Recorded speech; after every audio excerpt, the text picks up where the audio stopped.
Selamat pagi, yang saya hormati para dewan juri, yang saya segani, tim oposisi, dan yang saya banggakan serta saya yakini benar, yakni tim afirmasi. Perkenalkan, nama saya Auranisa Kirana. Saya dari Sekolah Menengah Atas Terpadu Krida Nusantara. Berdirinya saya di sini sebagai seorang pembicara satu yang bertugas untuk mendefinisikan atau menjelaskan mengenai mosi yang akan kita bahas pada hari ini. Mosi yang akan kita bahas yaitu sidang ini meyakini bahwa di negara-negara dengan tingkat korupsi tinggi, seleksi penerimaan mahasiswa baru hanya didasarkan pada indeks integritas sekolah dan indeks kejujuran siswa. Dan berdirinya saya di sini, saya dengan tegas mendukung mosi tersebut. Karena memang benar bahwa di negara-negara dengan tingkat korupsi tinggi, seleksi penerimaan mahasiswa barunya hanya didasarkan pada indeks integritas sekolah dan indeks kejujuran siswa. Dewan juri yang terhormat beserta tim oposisi, sebelum saya menjabarkan dengan rinci alasan-alasan yang memperkuat bahwasannya saya mendukung mosi tersebut, saya akan menjelaskan terlebih dahulu mengenai apa itu indeks integritas sekolah, indeks kejujuran siswa, dilanjutkan dengan menjabarkan fakta-fakta yang mendukung mosi tersebut, dan diakhiri dengan kesimpulan. Indeks integritas sekolah merupakan pengukuran kinerja sekolah yang berbasis kejujuran dalam melaksanakan proses pembelajaran. Indeks integritas sekolah merupakan sebuah nilai yang dimiliki oleh suatu sekolah dalam hal kejujuran saat melaksanakan ujian. Semakin tinggi indeks integritas sekolah, maka akan memiliki pengaruh yang semakin positif bagi para peserta didik dan para pendidik di dalamnya. Karena untuk masuk perguruan tinggi pada tahun ini ada dua hal yang dipertimbangkan, yaitu nilai ujian nasional, nilai rapot, dan nilai indeks integritas sekolah. Semakin tinggi indeks integritas sekolah, maka semakin tinggi modal yang dimiliki oleh peserta didik di sekolah tersebut untuk masuk ke perguruan tinggi negeri yang ia inginkan.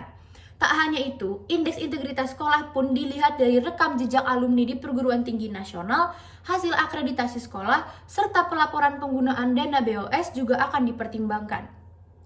Sedangkan indeks kejujuran siswa adalah pengukuran kejujuran siswa selama mengikuti pembelajaran di suatu sekolah. Kedua hal tersebut adalah hal yang saling mendukung. Semakin tinggi atau rendahnya indeks kejujuran siswa, maka akan semakin tinggi atau rendahnya indeks integritas sekolah tersebut. Dan tentunya penting sekali indeks integritas sekolah bagi setiap peserta didik di sekolah mereka masing-masing. Karena itu akan berpengaruh pada diterima atau tidaknya mereka di perguruan tinggi negeri yang mereka inginkan.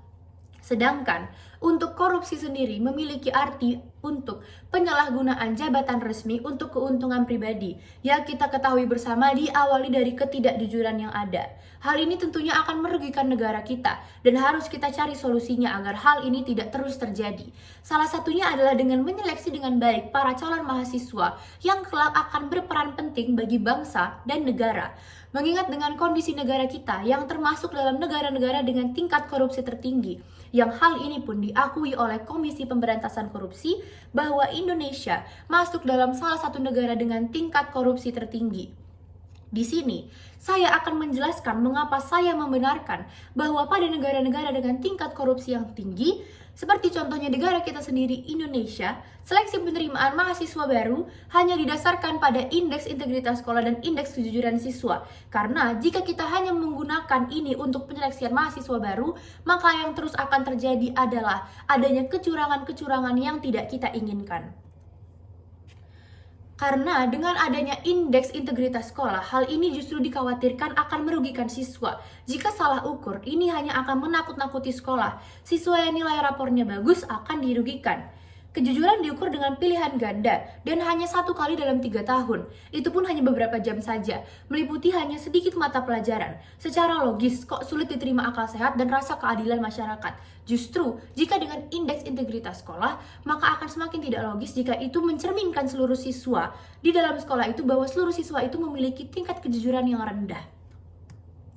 Meski ujian nasional bukan syarat kelulusan, namun kecurangan tidak hilang karena siswa dan sekolah masih khawatir terhadap nilai untuk pertimbangan seleksi perguruan tinggi negeri.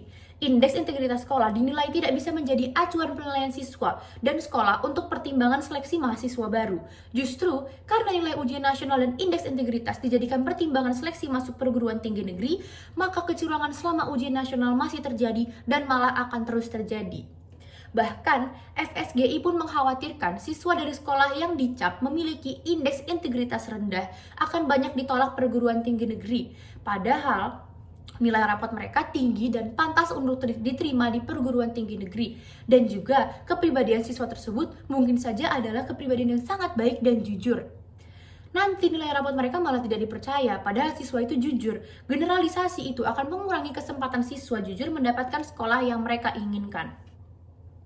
Mungkin saja, rencana penerapan indeks integritas ini dimaksudkan untuk memacu sekolah-sekolah agar meniadakan praktek curang dalam penyelenggaraan ujian nasional.